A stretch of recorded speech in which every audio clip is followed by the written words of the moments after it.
All right, man, here we are. Welcome to another episode of Secondary Sessions. It's been a while. So let me go ahead and introduce the panel. I know we have a couple of people. We got to make sure that we give people some grace on here, man. We got educators, man. So they still doing their job, this late. But this is the whole point of the conversation that we had. But anyway, let me go ahead and introduce the panel. We got Quan. What's up, everybody? Happy Monday. And we also got Maya. And then I know that a couple of people are going to be joining us a little bit later.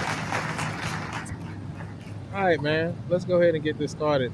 First off, Quan, teacher of the year. Teacher of the year. Okay. Was it teacher of the year, teacher of the month? What are you? You muted, brother. You got to unmute. I'm sorry. I'm actually teacher of the year. Truly a blessing. Thank God. Congratulations. Yeah, teacher of the year. I think of recent years, very first one to be in fine arts, possibly in like 10 years.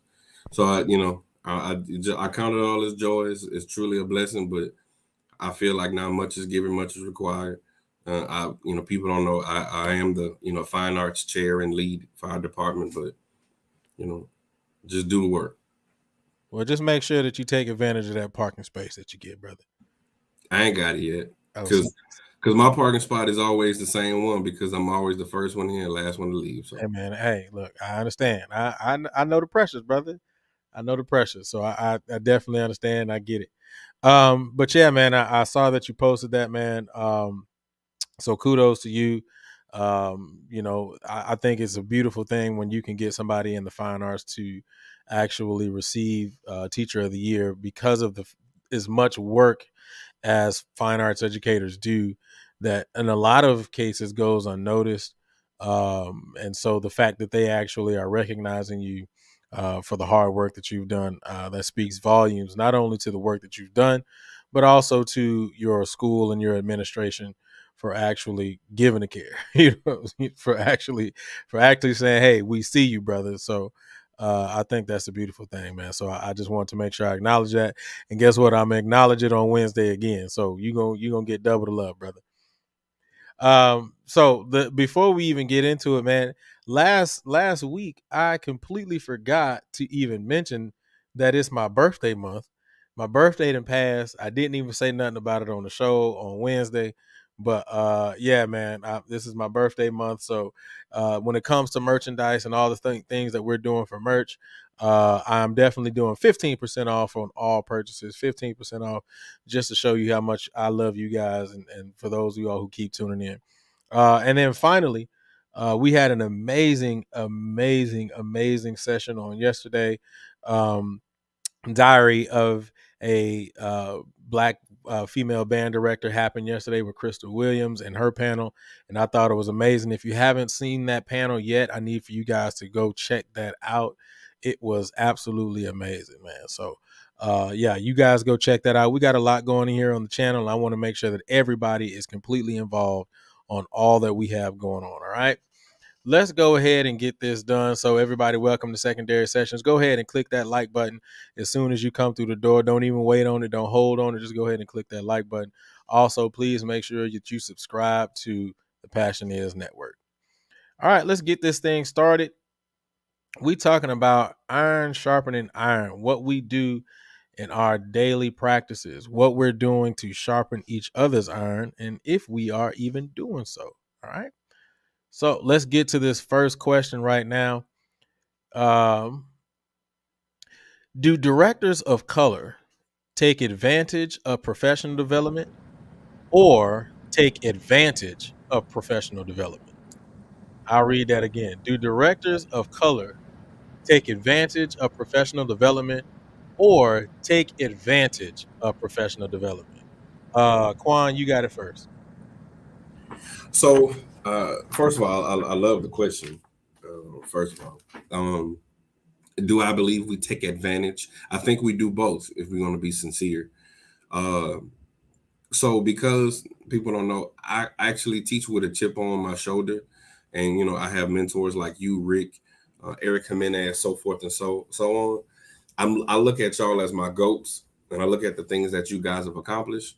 And I look at, we was out for TMEA, and I was telling Rick, hey, I need you to give me a lesson on buzzing. And he was like, you ain't even got a mouthpiece. And I just pulled one out of my pocket, because that's how hungry I am just about learning this craft.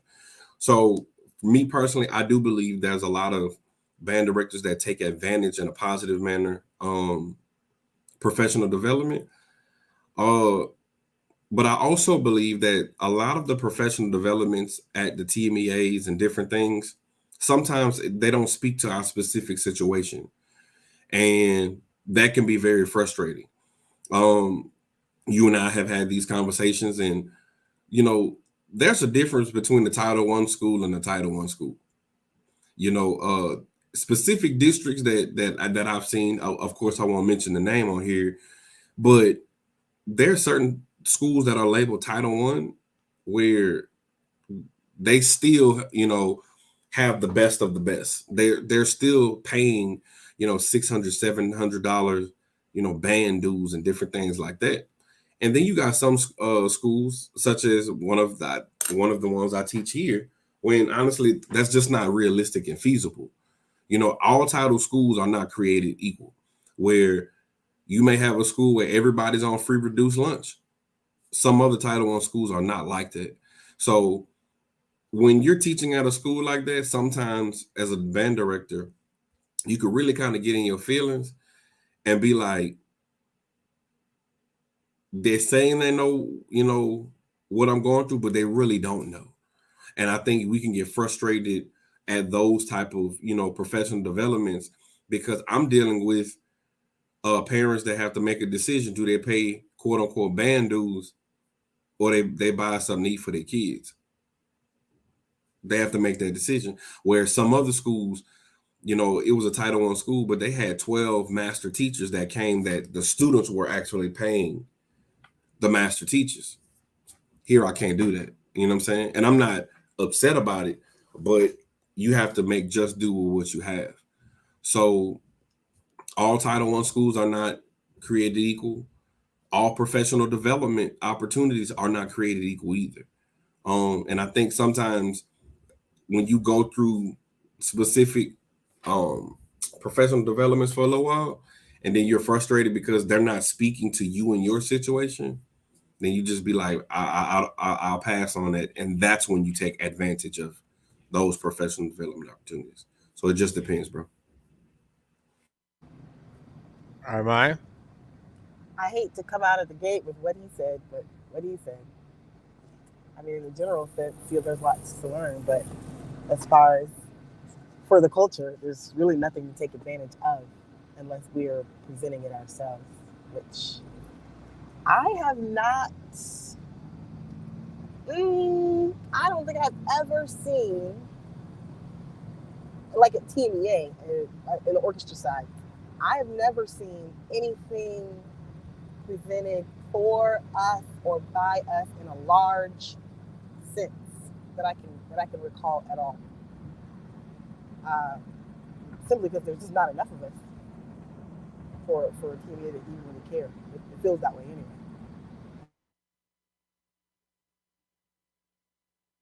Okay. I didn't know if that was it. But yeah, so both of you guys are kind of echoing the same thing, which I don't think is a bad thing, but let me ask you guys this question. We're talking about what speaks specifically to us. What do you describe as speaking specifically to us, right? Because if we have a kid, or if we have, let's say, well, Quan, you're a percussionist, so let's say you have a trumpet player in your class and you don't know the mechanics of trumpet.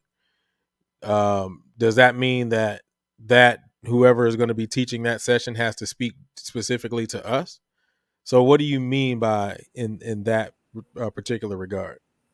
So, in regards of pedagogy or fundamentals, I think that's universal. So I'm not speaking about that perspective. But when you go into a session that says how to, I'm just using the title, how to turn your Title I school into a superior school. And then the first thing they mention is, well, you gotta have, excuse me, master classes. Okay. How? How am I going to afford these people? That's my question. In regards to Title I, let's be honest. Some of our students in their freshman year, they're coming in with a 6th or 7th grade reading level. So they may be double blocked. So I may not even see those kids until after school. Like, speak to me about those situations when my scheduling is not right. How do I can still, push this forward?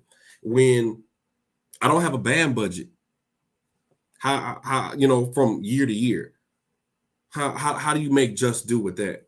When I may have a high transfer rate at my school, how do you deal with that?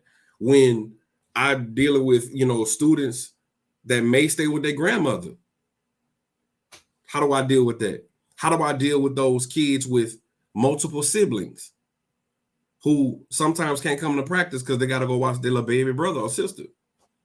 How do I deal with that?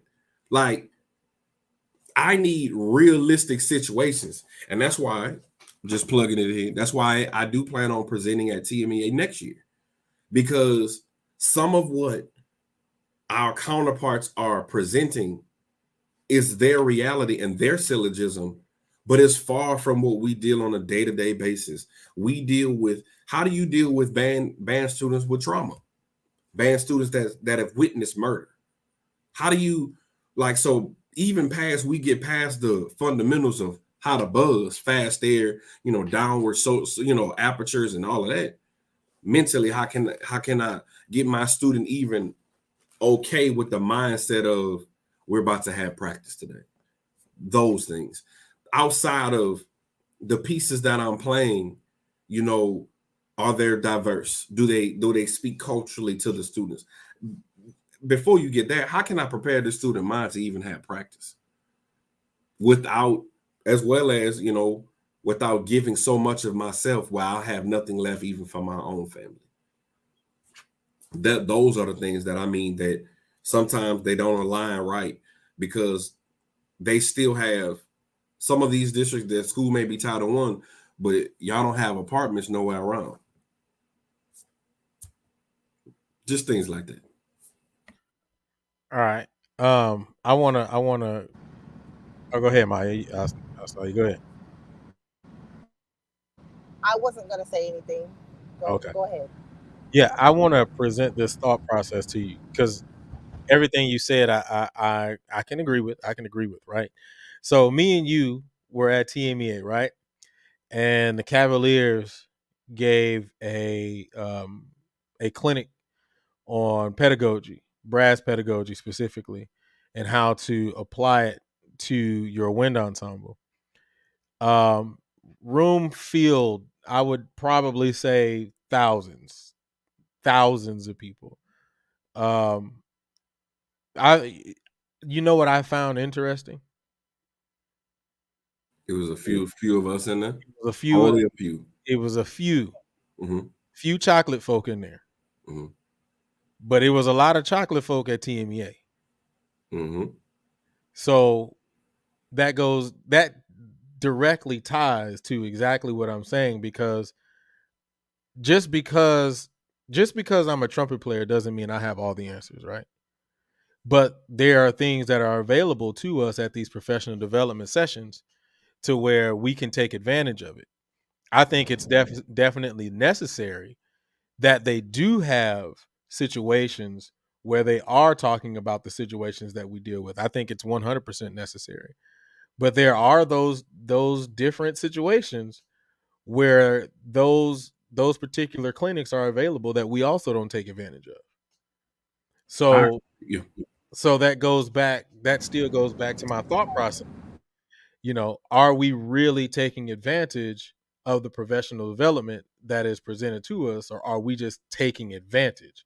Are we using it as a free trip to go hang out and, do whatever? I think Maya was about to say something. Go ahead. I more clearly understand your original question, so I was just agreeing with the what you were saying, what you noticed, which is that oftentimes we just kind of go up there to chill as opposed to really learn. All right. I don't know if can y'all hear me, or I don't know if you can. Yeah, we can hear you just fine. Okay, cool. Can I going back to what Quan was saying about Title I schools and black directors? Well, with your original, Julian, your original question was, do black directors take advantage of professional development? And I noticed that Quan started talking about Title I schools and comparing different Title I schools and what they have available in response to your question. And I would not have even thought of that because I don't think about, I don't know, maybe this is just my own privilege. And I didn't grow up rich at all. But I don't think about the struggle when I think about being black um, in band director world, orchestra director world, or otherwise. Um, so my question, I guess, is what Quan makes you automatically think about Title I school environment when Julian said what is available to black directors? You know what I mean? Because I was thinking about pedagogy and just general stuff, not necessarily like the struggle. If that makes sense. I don't know if it makes sense at all. No, yes, ma'am. It does. And so for me, the reason why I say that is because, of course, every school that you teach at has different specific scenarios, have situations, different variables across the board. Some of the and I see the big push for at TMEA, diversity, inclusion, those type of things. That's really big overall in education. But I feel that the presentations are flawed because we're just gonna put it out there. Not all, but a lot of them are given by white counterparts that are not teaching at some of the schools that are really, really rough, Okay. in my opinion. That's just my opinion. Because the specific Title I school that I'm thinking of, they literally had a list of master teachers that come to their school on a daily rotation that the students pay for. That's number one. Number two, the school that these students come from won't set foot into my district because of stereotypes.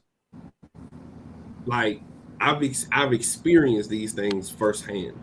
And so when I think about professional development should make you better. Professional development should like if I'm taking my time, it should make you want to be better. me as a person, like I say, I'm hungry because I'm blessed to be around, like I say, the Julian Lukes, the Ricks, and so forth and so on. So I'm a sponge with it all. You feel what I'm saying? But I don't feel like these professional developments are really true to what they say on paper. It's only your situation. And some of their situations, not diminishing what they're going through, but I'm just looking at it like your situation not that bad because you're not dealing with some of the trauma. Not, and I'm saying you're not dealing with all the trauma that some of these other teachers that are getting it out the mud. Some of these teachers and professionals, they haven't had to build a program from scratch. They have feeder patterns that they can go to and work with. They have that. They don't have to recruit from within their school fighting other people. They don't have double block schedules where you only gonna get that kid at the end of the day. They don't deal with that. So that's why I say, are we taking advantage of them? I am. Am I taking advantage of it in a negative way? Nah, because I have to do because I'm the only band director here. So how many schools that quote unquote Title One, but it's in like a predominantly white neighborhood, but you got 4 band directors though? That just don't equal up to me. So when we talk about fairness in the playing field, that playing field not fair to me. I don't want to take up any more time from Brother Cofield though. Yeah, well, I was going to clarify, just hop in here real quick. Are you specifically talking about professional developments from the music aspect, or is this professional developments on just general campus? From campuses doing a professional development. Music. Okay. Yeah. Oh, okay. I could definitely agree with you on every aspect of that. I have yet, the district that I'm in, I have yet to experience a professional development where it's solely geared towards every facet of a music educator. Every time we have a professional development, it's always geared towards, not resolving problems, but instead of, enhancing or making your band better, in which that's what a professional development is. But if we want to get true and gritty and down to the bottom of everything, some of us band directors, we need professional developments on how to sustain and maintain a program. Like, some of us don't have all the answers. I mean, to be quite honest. And for some reason, the district or supervisors or, your principals believe that just because you're a band director, you have all the answers and you can answer everything. It would be great if, some districts had a professional development where it was band directors literally just sitting around a table with other experienced band directors, be it from college, high school, middle school, every level. And there's literally just a panel. Like, you'd be surprised at how effective that would become. But we don't have that. We have mainly professional developments on, this new instrument, this new design is coming out, or this is, a percussion professional development, which I find, very useful. But, when it comes down to it, man, like you said, we all got different problems. Your problems ain't the same as my problems. Are there professional developments on that? And I believe that all comes down to the music supervisor in your district. And if you have enough band directors, that's going to push and back you in order to support that movement. Because I think every district have that. I don't care who you are. If you got a Title I school in your district, most likely your band director has experienced the same problems as somebody else across the country or either in the same state. But being sincere, some of these fine arts people haven't even experienced that themselves. Like, I look at the struggles of some of these directors, bro, as myself, of what it takes to maintain a program by yourself. And we're talking about the ones who you have a band you're trying to maintain, right? But you also, they flood you with this music appreciation stuff because they got to get a credit, that, or they have you doing a band director and orchestra or choir and music appreciation. But you're literally saying, y'all, if you just allow me to focus on being a band director, like I will get so much. You know what I'm saying? Like, some of them haven't experienced that. And I'm not saying just because a person didn't experience it, you won't have knowledge or whatnot. But a conversation, and I'm gonna use this for example, a conversation will be completely different. Speaking about Title I, if I'm speaking to a person that participated in the Cavaliers, to a person that just marched high school at a Title I school that may not be privy to some of that other stuff. because we know for a fact the Cavaliers, their staff is getting paid. Like we know that. But and I look at it like sometimes that accessibility to those resources then makes the playing field completely different. If I could afford a Cavalier to come up here to do a clinic, like how much better would my band be set apart? Okay, well, let's look at that. You're right. You said beforehand. You said, well, I can't remember what you just said. Not the Cavaliers, but it was somebody else. You said you can't get somebody to come out and do a master class at your school. I wonder how many opportunities have a specific district has had to get a master class from a Philharmonic first chair player, or some type of section leader from a DCI group, or an assistant conductor from a DCI group, or something like that. What's the odds of getting that at a Title I school? Oh, yeah. I'm specifically speaking about Title I because remember, I mean, this is pretty much what this boils down to. This seems like more of a panel for Title I schools, because if it wasn't, we'd be talking about totally different problems. Right now, we're talking about professional development and resources that can help Title I schools get, one, out the master classes, two, get a panel discussion to talk about specific problems that we all share in the same realm, and other things that we can all target as a general body to help alleviate some of these issues. Because I mean, I think it's easy to fix, man. But do we take advantage of professional development? To be honest, I'm gonna say no.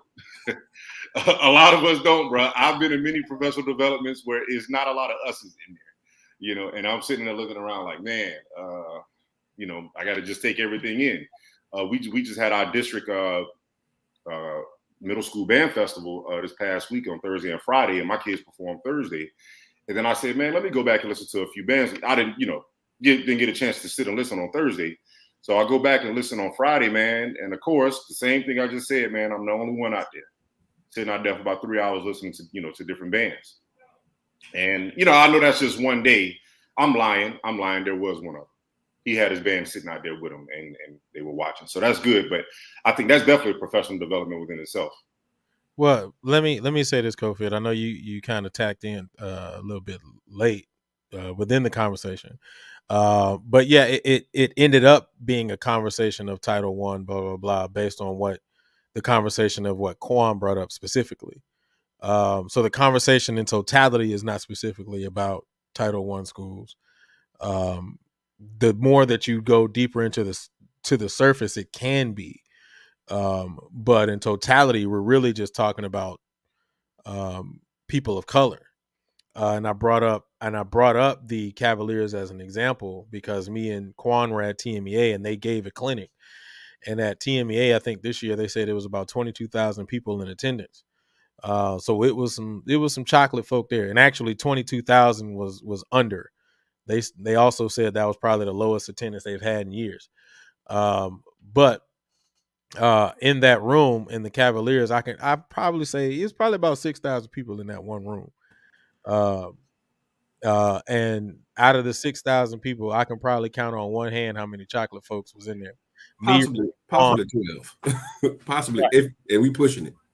Right. And me, Rick, and Quan were one of the one hands. So the point was, and I brought that back to basically ask the question, because Quan did bring up the idea of the fact that a lot of the clinics that do happen at professional developments don't directly deal with what our problems are. And I think that that's where the Title I idea came from, and that perspective. But then when I brought this perspective up, there are still things that are available to all of us at these professional developments that in most cases, when you walk into them, you don't see us. Beginning woodwind pedagogy or percussion pedagogy, how to get my percussion to stay in time, like something very, very, what you may deem very simple, but for many of us, we're not experts yet. And so my question that goes back to the original question: do we take advantage of our professional development, or do we take advantage of our professional development? I think I hope I cleared that up and made it. I made it make sense, Quan and Yeah. Cofield? Okay. Am I? All right. Any final thoughts on that before we move on to the next topic?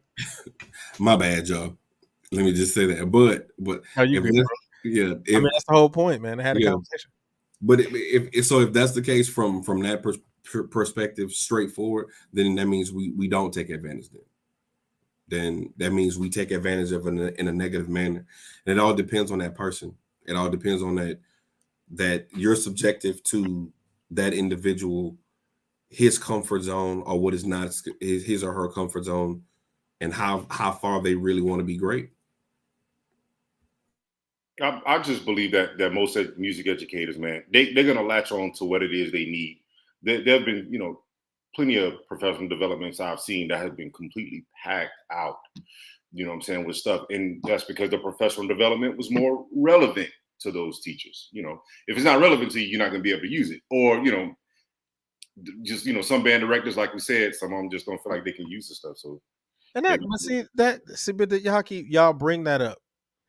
And don't get me wrong, I've made the same comments before, but it's really starting to make me think, like, what exactly is relevancy, right? If you're not going to contest making ones, then it's relevant. I mean, let's let's call a spade a spade.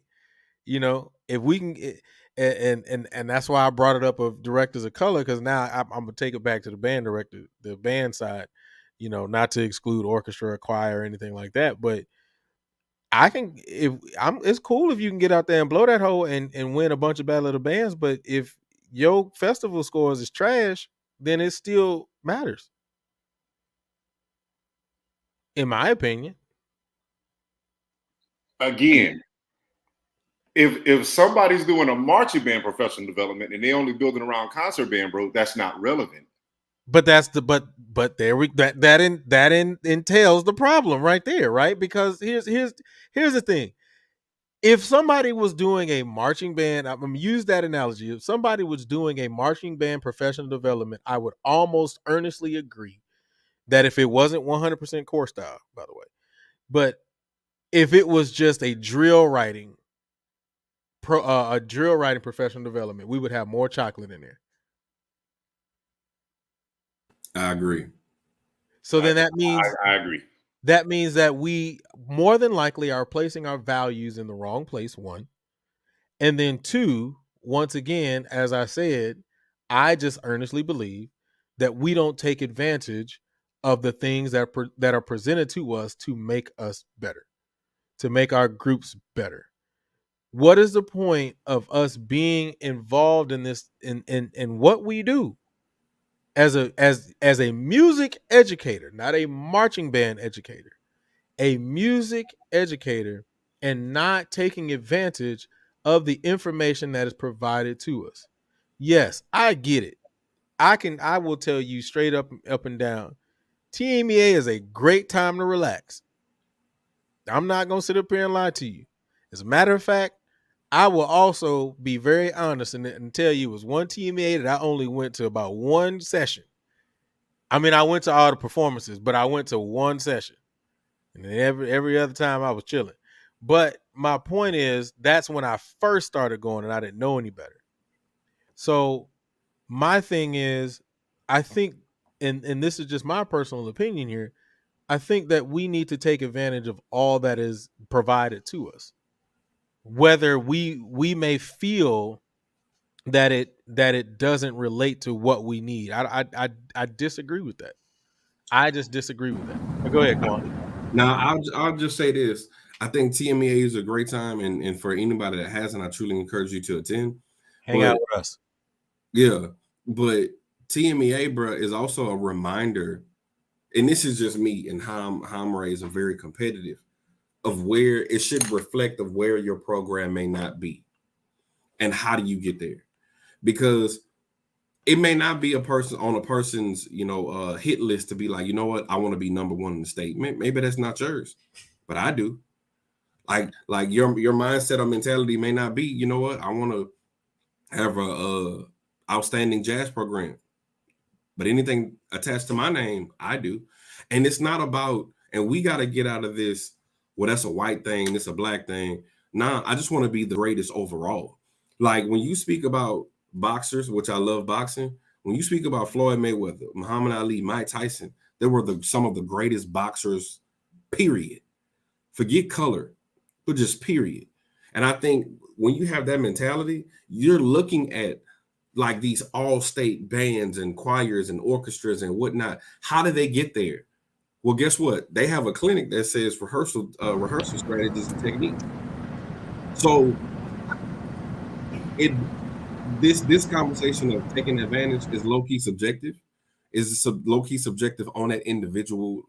And I think, like Julian said, as you said, Cofield, what's important to that person. If drilling is important to you, well, you will be in the power class or Dan Ryder's class. But if your mindset is, I could drill right any day, but how do I get my weakest area is woodwind? How do I improve on this? Then maybe I need to be in this beginning level woodwind class. That's all. Quan, I'm going to challenge you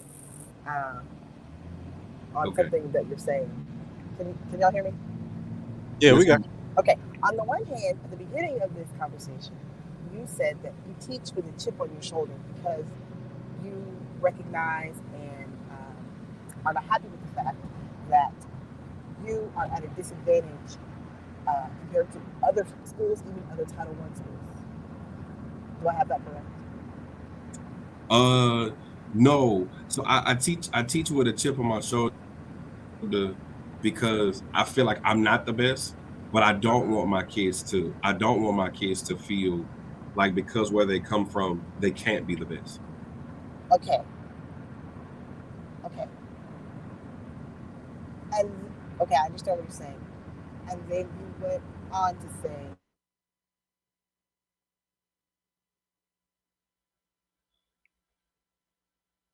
how are we supposed to get there? Say that again.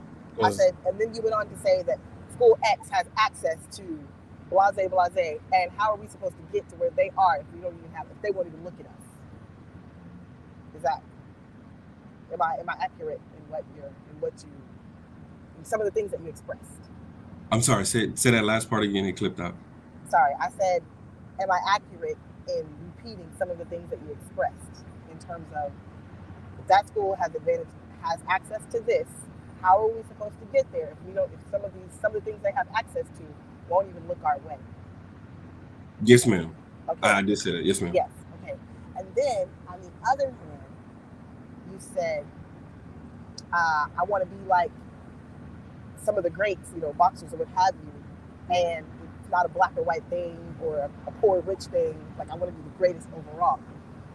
Am I accurate there in what you are saying? Yes, ma'am. So okay. accurate from the perspective of I just want to be like a great band director. Period. Right. Yes, ma'am. Right. Okay. So I have the same mentality as you when it comes to I just want to be great overall. Doesn't matter what I'm doing, but in this case, band director, orchestra director. I want to be great overall. And for me, that's where the conversation stops. Because I feel like it feels like to me that you're talking out of both sides of your mouth. While two things can be true, like you don't have access to the same things as the school across the railroad tracks. But I don't care. Like I'm not even looking at that. I want to be great, period. So whatever I have to do, whoever I have to lean on, whoever I have to get access to, I don't care how long it takes. Maybe it takes longer, whatever. But I'm not even thinking about our disadvantages. I see the North Star, and that's where I'm going, and that's it. You see what I'm saying? And I think oftentimes we as a culture, and I see this in my students, and I see this in my colleagues and in my peers, we as a culture let the hard, clear fact that we are at a disadvantage sometimes, we let that fact influence our thinking so much so to the point that when we do have, and I'm not saying this is you at all, but when we do have access or we do have an opportunity, we don't even take it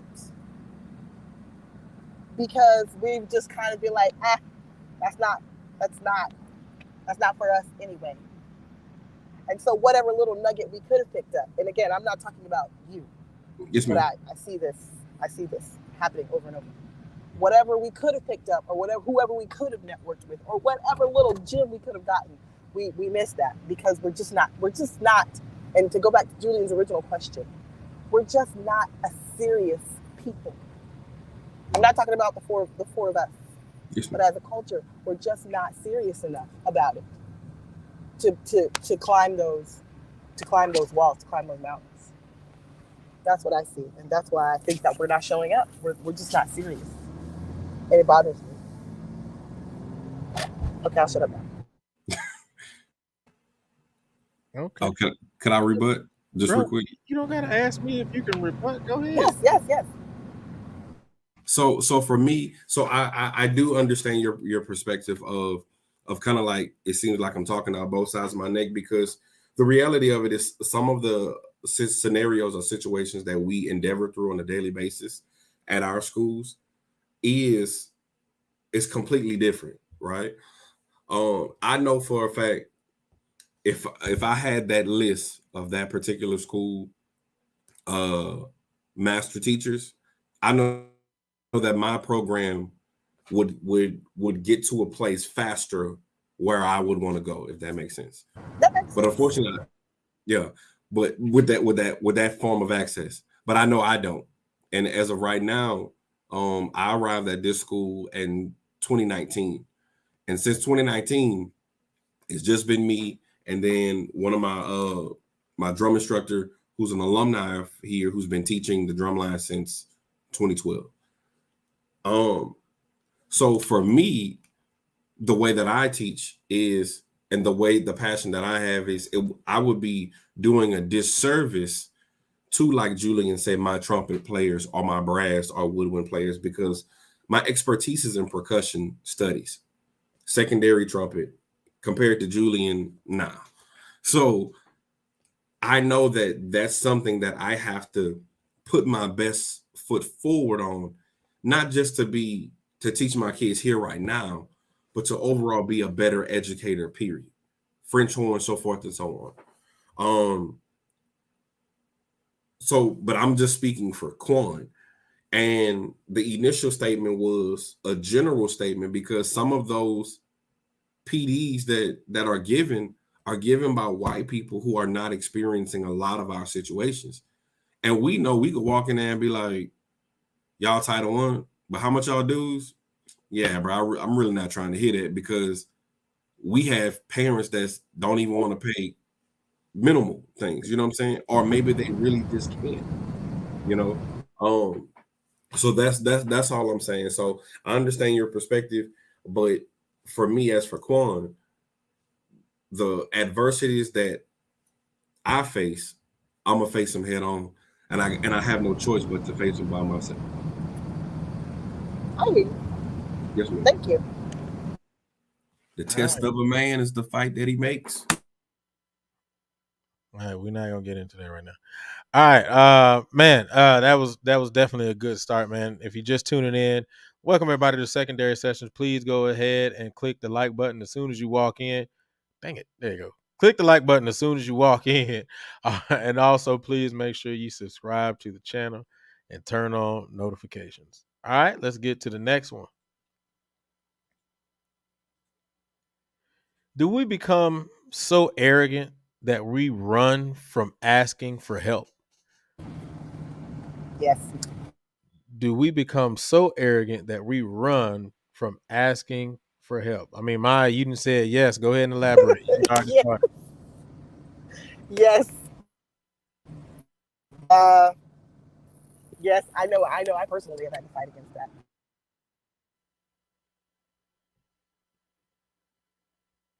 Oh, that was it. You weren't gonna go any further. No. That was my daughter, and I have. Oh, My short answer is yes. I know personally I've had that struggle, um, with I won't even say it is pride. It's pride. Uh, Not born of like a holier than thou, or I'm better than you mindset. But just you can do it on your own. So don't ask somebody for help because that's embarrassing to do so. That's where my struggle is. Okay. Cofield, do we become so arrogant that we run from asking for help? In experience for me, I have done that before, and I realized that I put myself in a worse position. Matter of fact, quick short story. There were several directors. Say again. Ain't nobody saying nothing. Go ahead. Oh, my fault. My third year as director down here, I had several. The year, all right, my second year down here, I went to festival. That was my first time ever taking a band to festival. I got straight twos and a one in sight reading. So the following year, band directors knew who I was. I figured, I had a pretty good reputation. So several band directors reached out to me to, come out and run some classes with my kids. I had one guy wanted to come and do a master class. Just a lot of helping hands coming my way. And I told him no, because I felt like, well, if I can go to festival for the first time and get twos and a one in sight reading, I could do it again myself. Being arrogant, being cocky, being conceited. And we went to festival that year and got threes. Straight threes across the board. Because, I became too arrogant. So that was one time I could say that particularly happened to me. But as far as the directors that I know down here and that I have worked with in the past, I can't honestly say that we have become so arrogant, because I know several directors who reach out to me constantly, and not just us, not just Black. I'm talking about whites. They will reach out and say, hey, come work with my kids. Let's do a live Zoom, with our kids together and stuff like that. We'll help each other out in many different ways. So I can't fully agree with that. But I will say that I have had the experience of, being too arrogant, man, and falling flat on my face and learning that hard lesson. As far as other directors, I can't speak. Okay, Quan, you arrogant man that you don't ask for help? No, no, not at all. And I don't care what it is. I'm in several organizations, and one of the organizations that taught me well from the age of 22, 23, our motto is to be one, ask one. So you're going to ask, and you're going to seek the truth in all the things that you do. So in that sense, nah. Arrogance, nah. See, I think it's the difference between having pride and arrogance. Having pride is literally saying, bro, I don't know everything. So I'm going to ask you. I'm going to ask Julie and say, bro, teach me this buzzing exercises. I don't know your principal instrument, Brother Cofield, but when I find out if it's a question, I'm gonna be like, hey, what's this question? And I He's trash anyway. Tuba. Oh, so guess what? I'm about to ask you. I'm about to hit you on a text message and say, "Is the Hellenberg mouthpiece, is that really good?" I'm going to ask. Trash. Okay, thank you. See what I'm saying? So look, I just learned Hellenberg trash. You know what I'm saying? But the bottom line is that's the only way we're going to get better. And I don't know where over the years we develop, and I'm specifically saying to us as Black folks, we developed this concept of I can't ask. Prior to segregation, we depended on one another for everything, but we're not going to ask. Like that doesn't make sense to me. And honestly, at this point, you could be Black, white, indigenous, or whatever. I'm going to ask you. If you have that knowledge, I'm going to ask you. And so arrogant, nah, I'm going to ask for help. I don't care what it is. I've asked Julian, help me, help teach me how to write music better. Hey, what is this exercise? How can I get in the DCI, world and so forth and so on? You ask, bro. You gotta ask. I think the scariest. Oh, I'm sorry. Go ahead, Mike. Oh no, go ahead. I was just gonna say, man, as educators, not only as music educators, we hate to be known or viewed as the one that don't know something, or we're not as knowledgeable as the next one, because we all got degrees, we all went to school, we all got students, we all know how to play instruments, but we all don't know how to play every instrument. We all don't know every single thing. And at the end of the day, nobody wants to come off as musicians because we typically, normally, naturally are perfectionists. So we want to hear, see all, be all, think all, know all. That's just us. And we'd be doggone if one other music educator get the notion that we don't know one thing. And I'm beyond that, man. I'll ask you right now, hey, what's the fingering for C on clarinet? Because I don't know. I mean, I do know, but yeah, I know. Well, If you don't know that, you've been teaching this long, bro. Good Lord, bro, go ahead. You good? See, but see, High cross buns. yeah, but see, it goes right back to that. Like somebody saying, you ask one director that, and then that director go back and be like, "Hey, yo, bro, do you believe Cofield don't know the finger for Hey, G?" trash, man. Man, see, you know what I'm saying? And nobody wants to be talked about. But at the end of the day, man, like you said, well, I ain't gonna say that. But if you want to know something, ask. I know where that other one come from. I ain't gonna say it. Yeah, you ain't known about that goat. All right, but yeah, man, no, most definitely. Yeah, okay. Maya, you had something to add? No, I was just gonna say I don't know if that first part came out, but it used to be pride, not arrogance, that would make me keep my mouth closed. But now I'm asking. I'm asking until you're sick of me. Got it. All right, man. Let's keep it rolling. I think that was a good one. All right, if you're just tuning in, welcome everybody to Secondary Sessions. Please go ahead and make sure you click that like button. Don't wait on it. Just go ahead and click it right as soon as you come in. Don't even wait. All right, click the like button. Also, please make sure you subscribe to the network and turn on notifications. All right, here we go. Can being no, I'm gonna change this one. I'm gonna do this one instead. So we were talking about asking for help, right? Do you hold back information from other professionals?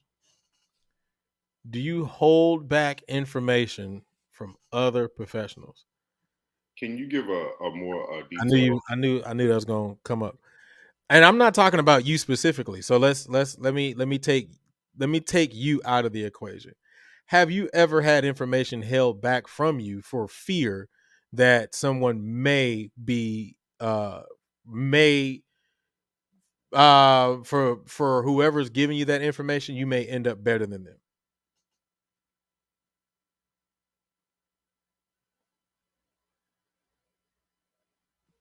Still trying to fully understand the actual pinpoint question of that, so I can be accurately answer.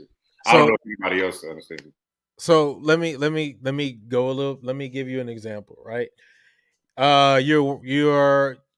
You're working with someone, and this is just an example. It probably isn't specifically to what you've dealt with before, but you're working with someone, and you go to that person and ask, "Hey, how is da da da da?" Or how do you do X, Y, and Z? And they will only give you a spit of knowledge and tell you to go figure out the rest.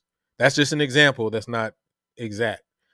But you also know that the knowledge, or you also know that that person may be in fear of you taking their job or you shining brighter if you have this bit of knowledge over them.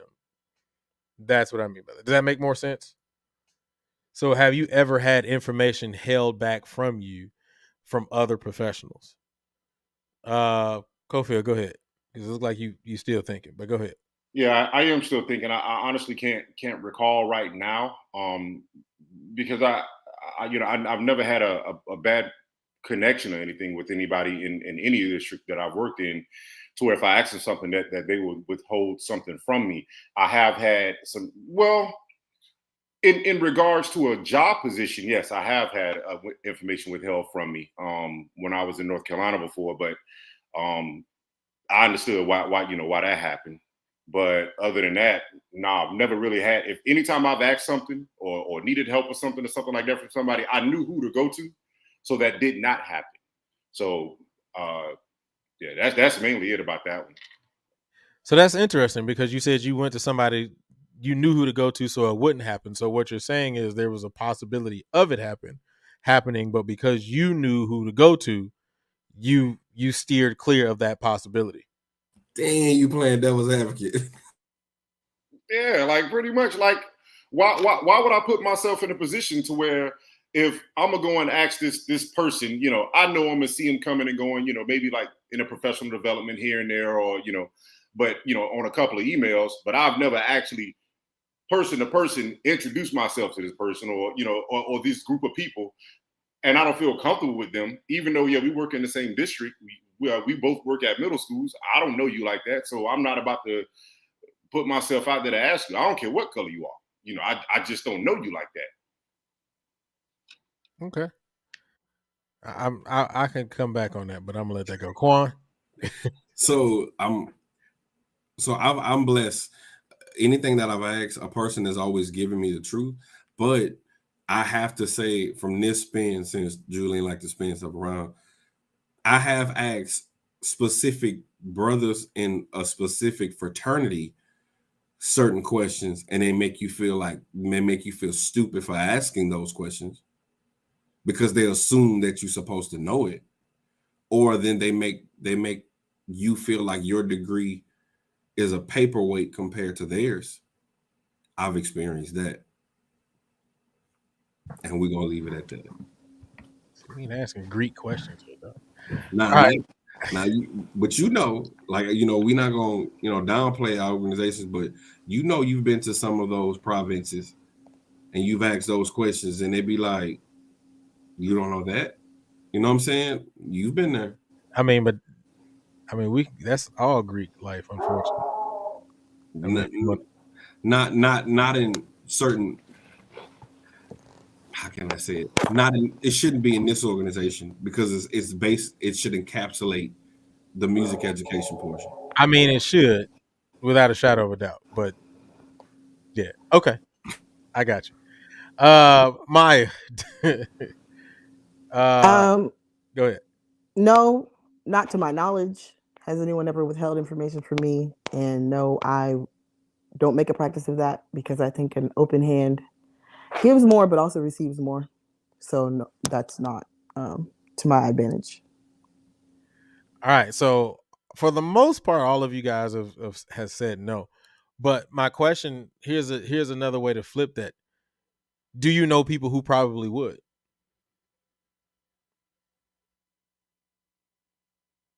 A whole list. Facts. So that within Maya, what was your answer? I can't. I can only think of maybe one person that would do that. Not a lot. Okay. Wow, Maya, you just be having some nice situations, I guess. But No, it's not even. It's not even that, Julian. It's that the phrase these days is assume positive intent. But I go to people open, like I'm open. So I don't make assumptions. I don't look at anything but what I'm here to get, and the rest doesn't matter to me. And then I don't offer anything more than what I can give, and I'm what I can give. I yeah, gotten along. I have a good time. you kind of broke up at the end, but it's all right. I think we understood what you were saying. But so let me ask you guys this question, Quan and Kofi, since you guys know people that more than likely would do that, right? So like if that's the case, then do you feel like those people should even be in the profession if they are unwilling to even open themselves up to share information to make anyone else better? Now I wouldn't say that but that just shows me their character. You feel me?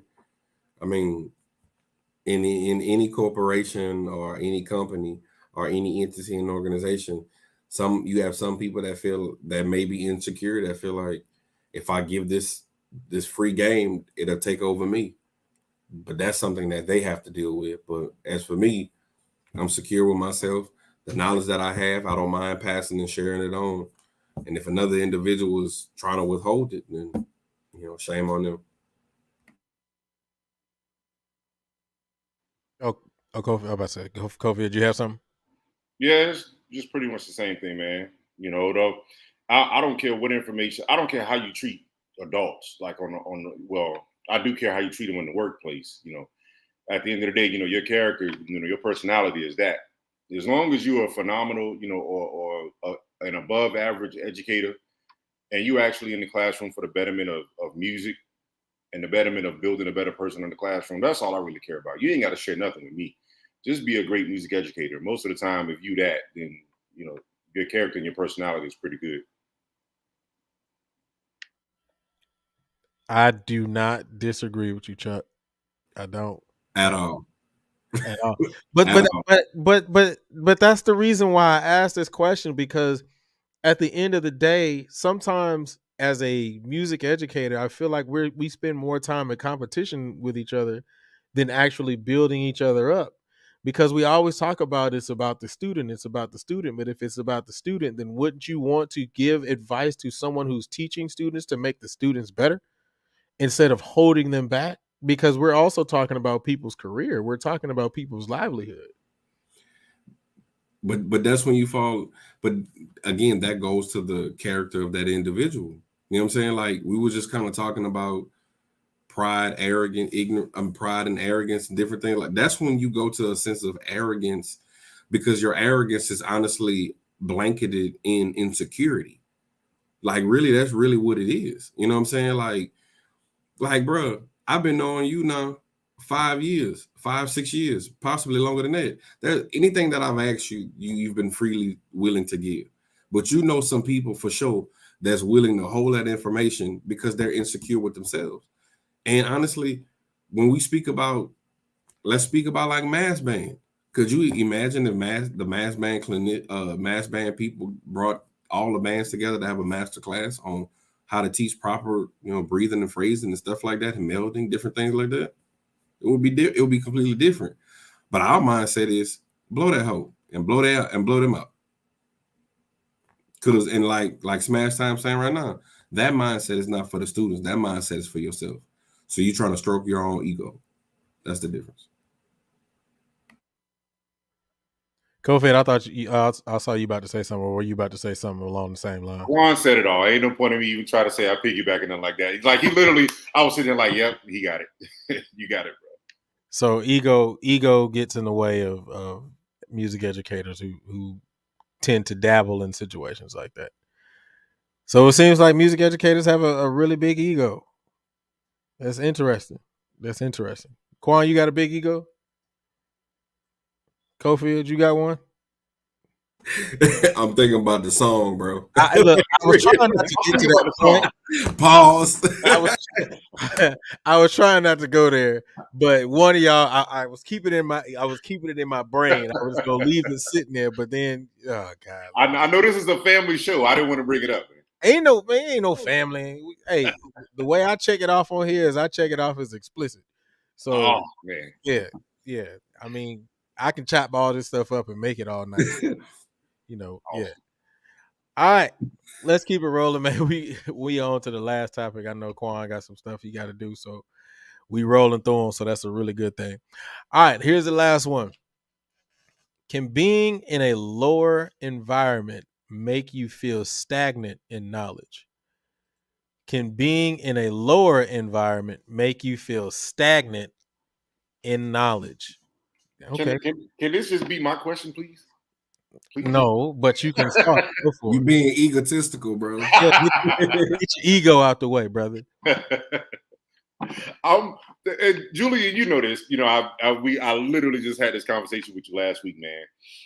The position that I'm in right now, I am in a position right now to where I have nothing and nobody pushing me to become a better music educator because of where I am and what's surrounded around my school and my students. Like there's nothing. It's just me. And whatever it is I say, whatever it is I want my students to play, whatever it is I want my students, where I want them to perform, what I want them to do, that's it. Like that's the pinnacle. And I have become, I don't want to say stagnant because I'm not a stagnant person. I never get stuck nowhere. I'm always going to try to find ways to get better or become a more influential educator. However, the environment that I'm in right now, it is the culture and the climate on music is so low that I can put together a subpar performance with just maybe one or two songs. And as long as those one or two songs sounds phenomenal, that would be one of the greatest performances out there. And I'm not talking about marching, I'm just talking about just in general, just period. And as far as remaining in that position and not being able to, like you said earlier, Quan, not being able to get somebody to come out, and do master classes and all of that stuff, that's a part of me being stagnant, in the situation that I'm in, man.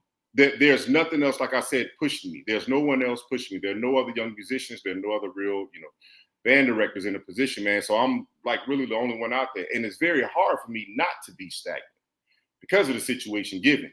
Now, granted, yes, I'm a music educator, and I'm supposed to have this, particular knowledge or insight on, how to educate these young people and make them better citizens and models, and all of this other stuff. But it's kind of hard when you don't have nothing or nobody pushing at the end of the day.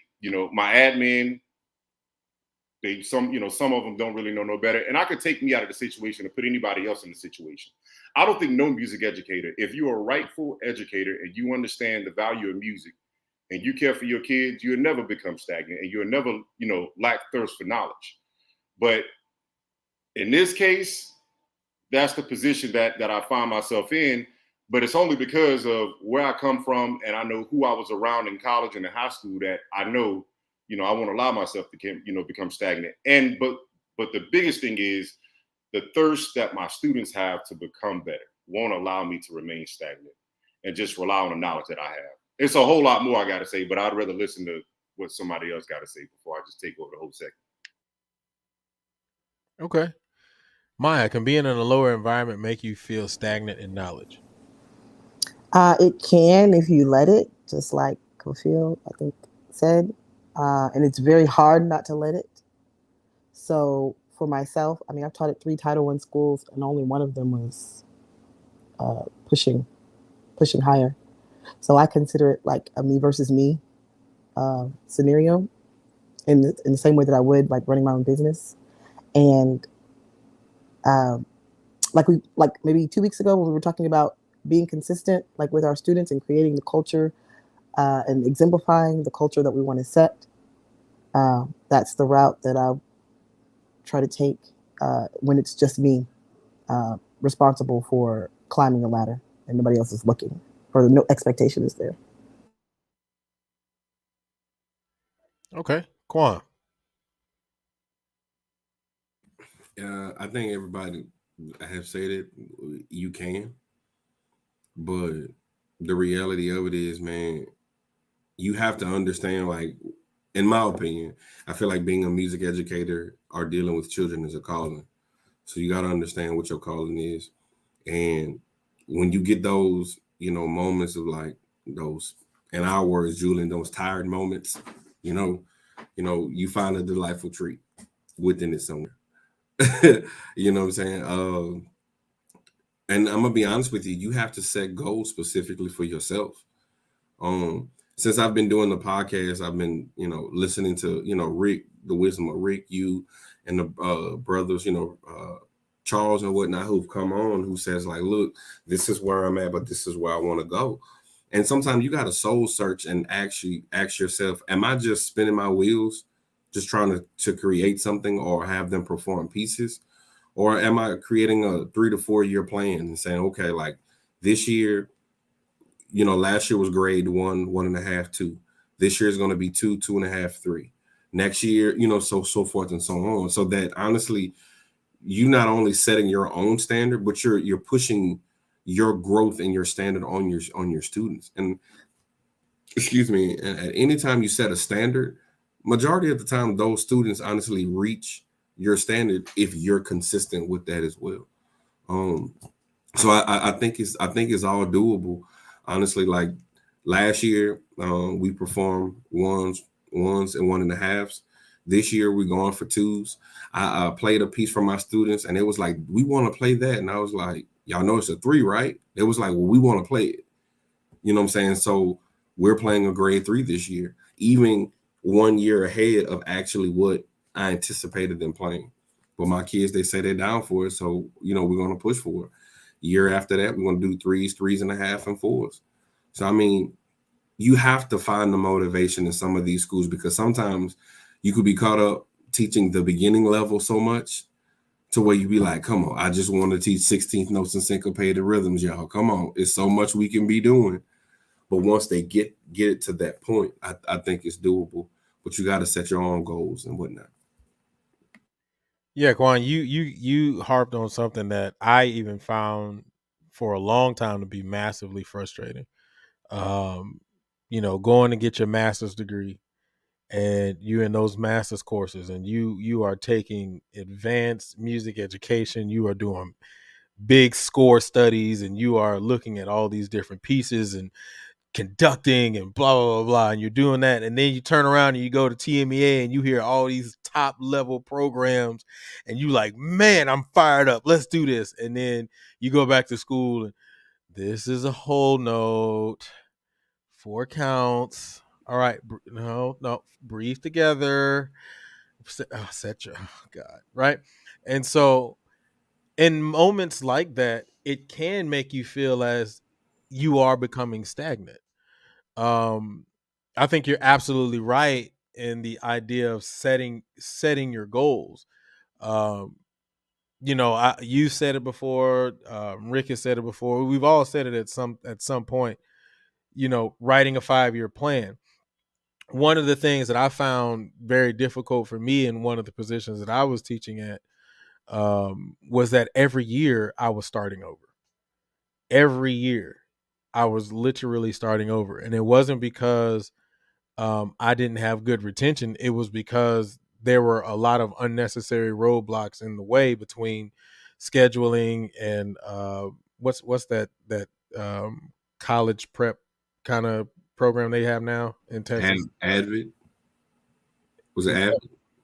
Is it Avid, or is it I forgot the name of that thing that they do in Texas now, where you have when you go in, come out with your associate's degree. Oh, dual credit. Yeah, there we go. We had that in the way, which was interrupting with scheduling. So I ended up having, to deal with the beginner situation every year.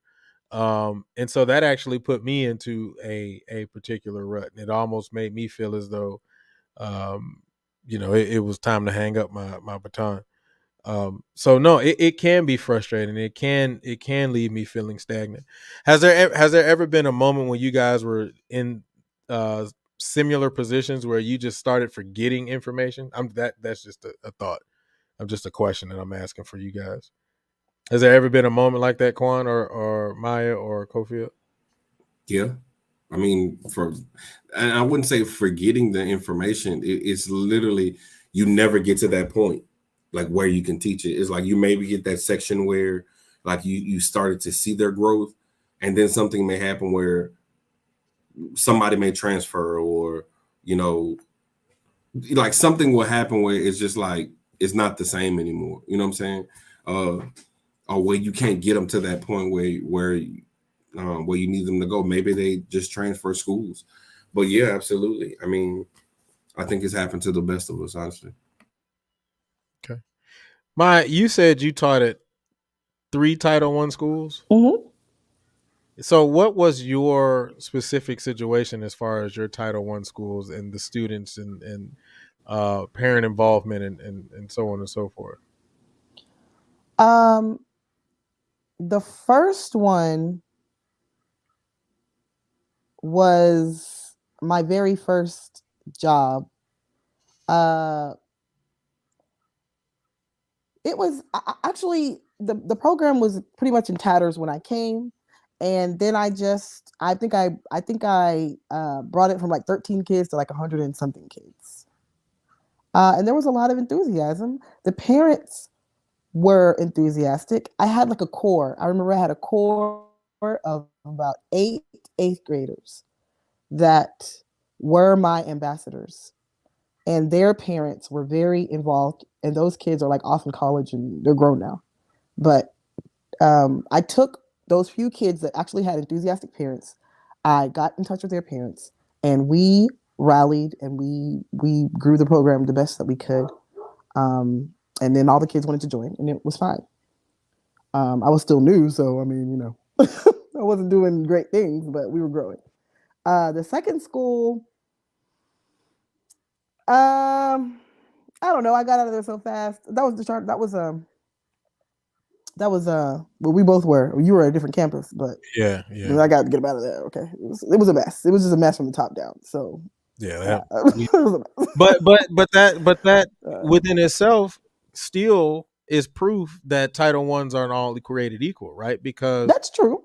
because I don't know specifically what you were dealing with, but I know that I had a parent that came to me and was like, "Look, if you need us to get some money or you need money, just ask us. We got it."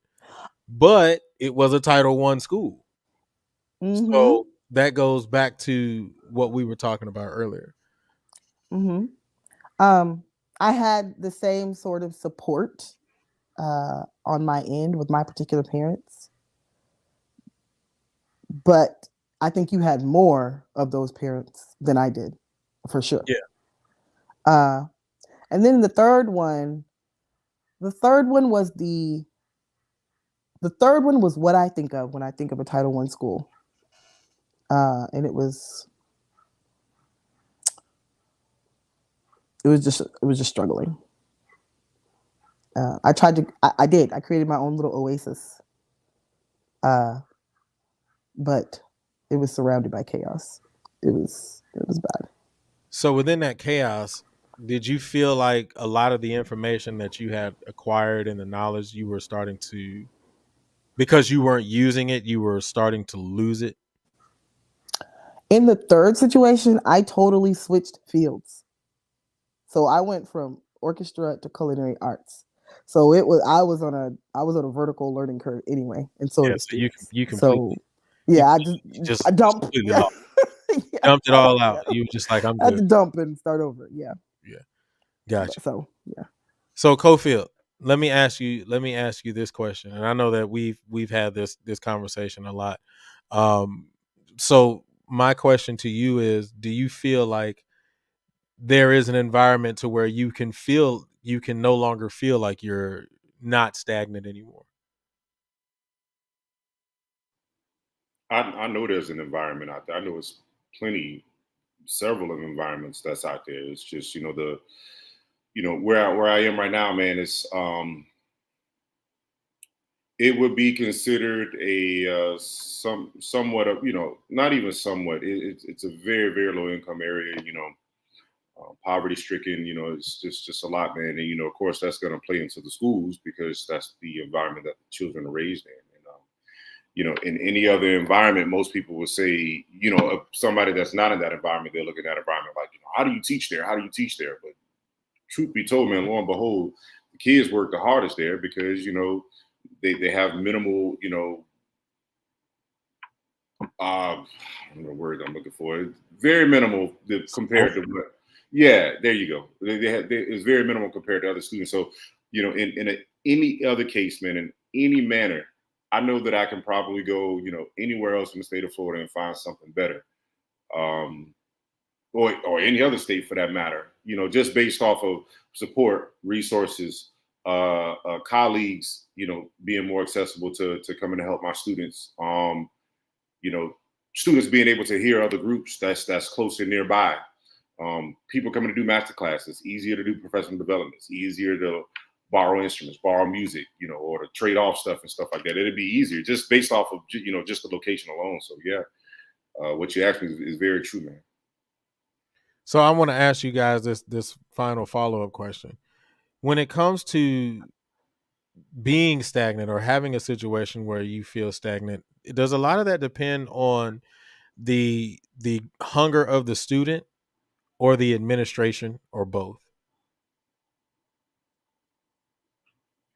I Well, you go ahead, Mike. No, I was just gonna ask you to repeat the question. I'm not sorry. So when you get in those moments of being stagnant, right? So like you Mhm. feel like you have this knowledge, but you're not using that amount of knowledge that you have, and almost it's almost like seeping out of your brain because you don't see the growth or you don't feel the growth that you should have. Do you believe that a lot of that is based on the hunger of the students to want to get better, or is it based on the administration, based on like the setup of the administration, what they allow, what they don't allow, so on and so forth? Or do you feel like it's both? Go ahead, Cofield. I'm gonna be honest, bro. I don't even think it's just. I don't think it's just secluded to just those answers. I don't think it's just based on the students or just the admin. It could be either one of those easily. It could also be irresponsible or non-supportive parents. It could also be the community not caring or not wanting to hear a concert band versus a marching band. It could also be broken instruments. It could be lack of resources. It could be lack of funding or fundraisers. It could be a lack of anything that can cause a band director to become stagnant. I think the two biggest things is one, admin. That I can't agree with. An admin will shut a program down quicker than anything and anybody I know on the face of this earth. And then two, funding. Because if the band can't travel, can't purchase instruments, can't purchase music, then what's the purpose? So admin and funding, I believe, are the two biggest things to make a band program stagnant. Third thing I would say is the willingness and the drive of the students. So those would be my top two. Third, close coming in would be the students. Okay, Maya, any thoughts on that, or are you good? I mean, in terms of me becoming stagnant and letting that affect the quality of my program, I understand the frustration, and there are definitely lots of, like Kafil said, but I have to blame that on me. I don't know if I'm misunderstanding the question, but in terms of my behavior affecting my program, or my lack of thirst for knowledge affecting my program, I can't blame that on anybody but me. There are other reasons, and there are definitely other factors that will shut down your program. Admin and funding being number 1 and 2 for sure. I also agree. But in terms of the quality of my teaching suffering, I can't blame that on anybody but me, personally. So you take full responsibility. I have to take full responsibility for everything that I do because I expect the same out of my students. I have to. All right, respect. I can respect that. All right, Justin, what's going on there, brother? You in the hotel? Man, I saw you in Houston. Yeah, I'm probably You say what? gonna be here for the next 2 weeks. What's going on? What's going on in Houston? I You just just got some shoots lined up, and just okay. All right. doing some What you shooting. got for us, bro? Two things. One on that topic that Carlin spoke on about giving your, I guess, peers or coworkers advice, and maybe being scared that they may become better than you. That's some real stuff. I know a lot of people may not speak on it. I know y'all speaking from an educator's standpoint, but I know I ran across a situation in recent times where, like, I'm helping these guys, in the same field that I work at, and I had thought to myself, like, dang, if I get them all the tricks of the trade, and dang, they made, what I'm saying, they getting it easier than I got it. I ain't had nobody to show me the way it works, what I'm saying? So I wouldn't blame somebody who wouldn't want to, like, give all that advice and all the things that make them special, because sometimes you got to get out the mud and you appreciate things better when you had to work for it. You know what I'm saying? Versus when we talking about students, nah, doc. I don't think if you're a band director, and every band director want to admit it, but they have different agendas. Some actually want to educate kids, and some want to work on their legacy. You know what I'm saying? I think that when you got kids involved, you shouldn't want to be like that. If you see a band director struggling, you know what I'm saying, you can help, even if it's something simple as telling them to do breathing exercises. You know what I'm saying? That can help with playing the horn eventually. You know what I'm saying? I think you should give them that advice. That's my first thing about it, because it's kids, and I feel a certain way about kids. See, before you go to your next thing, I think that's very interesting. I think you're absolutely right when you're dealing with students, 100%. But when you put it on the perspective of the band director, I mean, yeah, the band director is dealing with students, but if you're coming from the mindset that you thought about or that you started with, they're probably thinking the same thing. I didn't get nobody to help me, so you got to get it out the mud, but because there is kids involved, I think that is an issue. But here's on the flip side. The flip side of all of that is, even when we go to the perspective that you started talking about, I almost think it's a slap in the face because of the fact, not because you want to make it easier for somebody, but you want to give them the game just like you got the game. Because there's one thing that I learned in this world, man, it's room for everybody to eat. You know what I'm saying? Coke, Pepsi. You know, you got Pizza Hut, Domino's, you got CC, you got all these different variations of ways that you can be able to have a product. So why not give them the game? You know what I'm saying? Instead of going the route, well, shoot, I got it out the mud, so you got to get it out the mud. I mean, if we look at Instagram comedians, they don't got to get on stage now. All they got to do is post a picture or post a video, and that's it. There's a big fuss about that too, because some Instagram comedians feel like the other comedians who did stand up just don't like them. But I mean, I guess I'm gonna say it depends on what your agenda is. You know what I'm saying? Because like I said, I'm not gonna act fake and act like I don't know what it feels like to like, damn, I had to struggle for it. Why would I give it to him easy? But like I said, when it comes to kids and educating, that goes out the window because I don't care what it may seem. You know what I'm saying? If you dealing with kids, bro, like help them kids, even if they ain't yours. I think band directors sometimes get so competitive that they forget that that's kids you're dealing with the other person's band. You know? No, I agree. I agree 100%. All right, what was your other thought, bro? The last topic about being on a lower level and you can feel stagnant. I'm gonna say yeah, take it from a middle school band director standpoint. I know like I'm here in New Orleans, I see a lot of middle school band directors often want to be high school band directors. You know what I'm saying?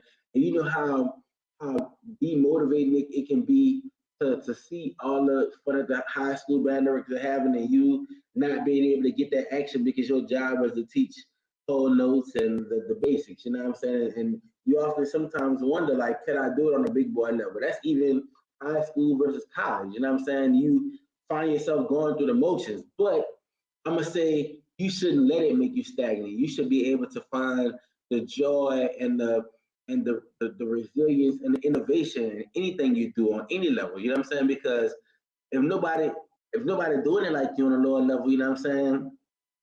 Stay in that. You know what I'm saying? You gonna get recognized one day, but you can become stagnant if you just like, if you're not a person who can motivate stuff. You know what I'm saying? So I can see that happening often too. But you bring up a very interesting point in this, and we can I can talk about this all day. You're absolutely right where you have middle school directors who want to be high school directors, but that to me goes all the way back to your music education program, right? Because the music education program doesn't prepare you for what you're really going to get. The education program and your god dang it, I can't even think about it right now. Your student teaching process does not prepare you for reality.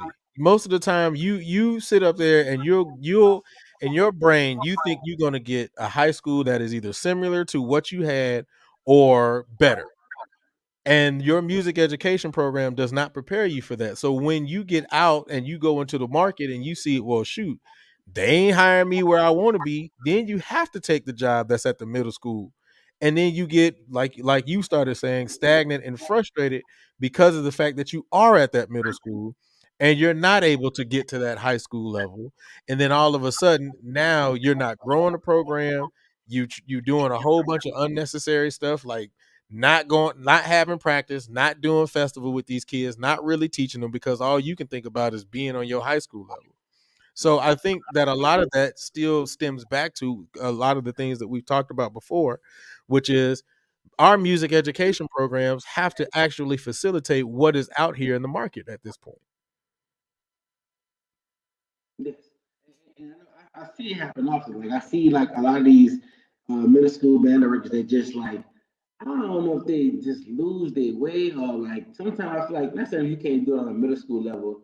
Yeah, I know you can't do it on the high school level, but I see them get to high school and the middle school product is better than the high school product. You know what I'm saying? Sometimes you just gotta accept like what is your gift. You know what I'm saying? Like oh, I get you want to push yourself, but if you can't motivate yourself on one level, I don't see you being able to motivate yourself on the other level because these kids nowadays, like I told you, I criticize a lot of band directors, but as much as I criticize them, I do understand, like, damn, well, if I was in their shoes, would I be able to make them shut up and get a line? You know what I'm saying? So I feel you, man. That's just my take on it. That's a real topic, but you can become demotivated. But I'm gonna say, just push yourself, man. Push yourself. Yeah, if you're no matter the situation, if you're happiness hopping, you're gonna be disappointed all the time because there's gonna be some foolishness everywhere you go. So you might as well just, if you're gonna go into that situation, go ahead and recognize it for what it is, realize that you're gonna have to get in the trenches, and then and then finding satisfaction in climbing out. That's a bad. That's a bad. That's a bad. Absolutely. That was some good All words, Mike. I see. right. Happiness hopping. I'm gonna use that.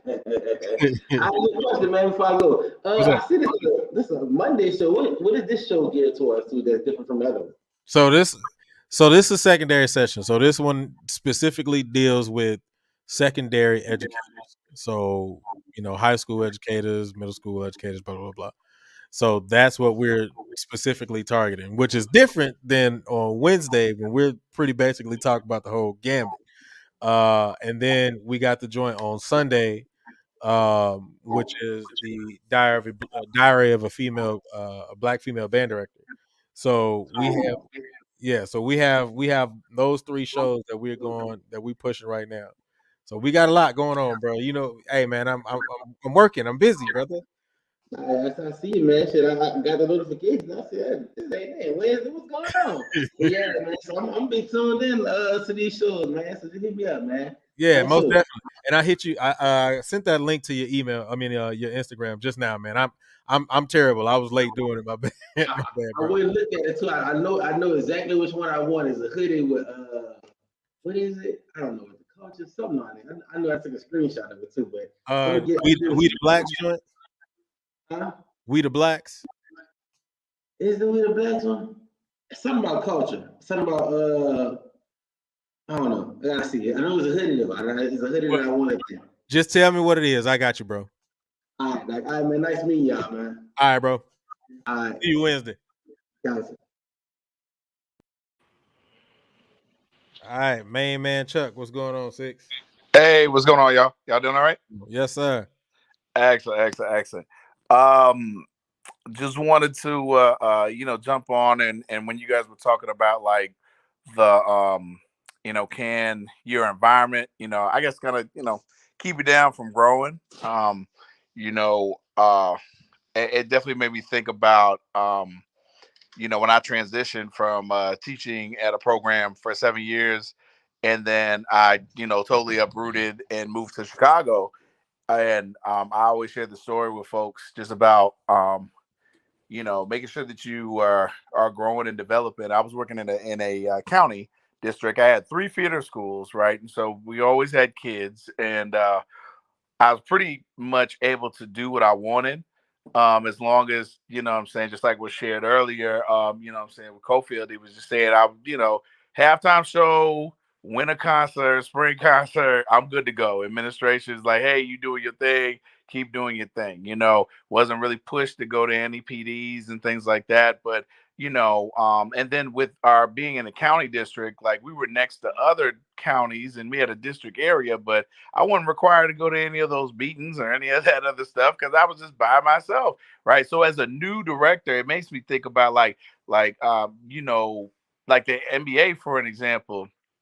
You got these young kids coming in making all this money, and you got no vets on the team. Like the oldest person on the team is like 22, 23 years old, Man, stop talking about the Rockets, man. Don't be talking about my team, bro. Right. So He could also talk about the Cavs. Right. But when you see like teams like, remember when Paul Pierce, went from the Celtics to the Wizards, and even though he had one game winner the entire season, didn't play that much, but all of those guys will tell you they learned so much from him just on being a professional and things like that. And so, I remember just kind of feeling stagnant. And I always share this story. I remember one day I was just sitting in my office and I denied the offer to Chicago like 3 times.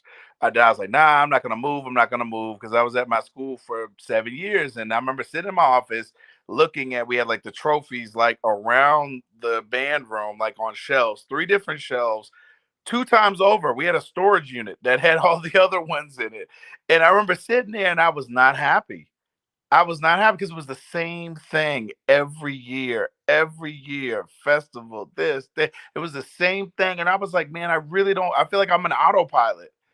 It's just a new year, new kids, and so, I remember just this kind of feeling empty and, and wanting to push myself in terms of just doing something different, And so I definitely think your environment, if you don't have like the right administration, like I've had some administrators be like, hey, there's this conference such and such, or you would be good at this, or you would be good at this, you should go try this. I remember I sat in the IB meeting. I don't know why they invited me in there, but they sent me in an IB meeting. I learned a lot about like the IB program, and what I'm saying, and how it benefits our kids. So definitely I can feel that your environment can stagnate you, even if you don't even know it. Like you were talking about, Julie, you were talking about like maybe our undergraduate programs not preparing us in the way that they need to be ready for the classroom. You if you don't know, you don't know. I know there's some directors out there that don't even begin to know how to score study at all. Like you talk about highlighters and color pencils and this, that, the third. Like what's that? Like and so again, I don't know. You don't know what you don't know, and that goes to that next the topic you were talking about before, just about like people not wanting to give the game and stuff. Fortunately, I had several directors that were just like, hey, come to my band room, come listen, come listen, come listen. These are things you can do, these are things you can't do. But then there's some band directors, of course, we see at these conferences that they stay in their groups and it clicks, and I mentioned about that group, and I see it all the time. Somebody asks a genuine question, and then they just light it up with condescending responses, and it's demoralizing in terms of like a young director, and so I know I try to, if I see some things, I hit people in their inbox. We talk one on one, and or even a phone conversation, but like, hey, these are some things that I've done to be better, or things like that. But I open it up as well too. I go live often with my ensembles because I want feedback. I want to hear that because I know that stuff is going to help me, and I know I'm not perfect. I know I might miss some stuff, and I always, what I'm saying, can have an opportunity to learn. So, we sometimes can't turn the competitiveness off, amongst our. We always got to be on, like, and some of our legendary directors, they'll know when to and when not to, but then some of it's passed on. Some of it's passed on, some just some of those ways that are not healthy and don't really help the culture. They just, always ready to show out at a drop of a dime just cause. Yeah, man. Absolutely. I don't disagree with you. And as a matter of fact, since you said it, were you able to go back and fix some of that stuff that I had told you about? Yeah. No, definitely for sure, man. I've been looking at that. I had some comments from some other folks, and it's definitely helped out a lot. We got one full rehearsal tomorrow. And of course my classes, and then we on it on Thursday, and so When's your festival? definitely I appreciate it, man. When's your festival? It's Thursday at 4:10. Okay, man. I'm rooting for you, man. Good luck, brother. I'm gonna try to go back and listen to the rest of your stuff. You gonna put a new one up? What you say tomorrow? I met, yeah, I'm gonna go live tomorrow. That's my last rehearsal, so I'll do that as well too. And we're not only preparing for festival, but the HBCU consortium, we're gonna be performing Oh, dope. there as well too. So we got some a few new pieces, and that we're gonna be doing there. So it's kind of trying to grow and push the kids, but definitely when you guys were talking about just that environment, but then also the just us not wanting to pass on information. I don't know, man. I remember I had a football coach that tells me all the time. He was like, I will give the other team my entire playbook because it's not what you do, it's how you do it. Yep. How you do it. And I feel the same way. Like you see some people, not wanting to tell, oh, we got this new song or this, that, and the third. Or what, man, bump that, man. It's about the execution. Like we get so, wrapped up in somebody playing 100 songs, but 75 of them sound like trash. I'm sorry. Maybe that could be saved for Wednesday, but that's just how it is, man. Yeah, Versus hold having that thought for Wednesday.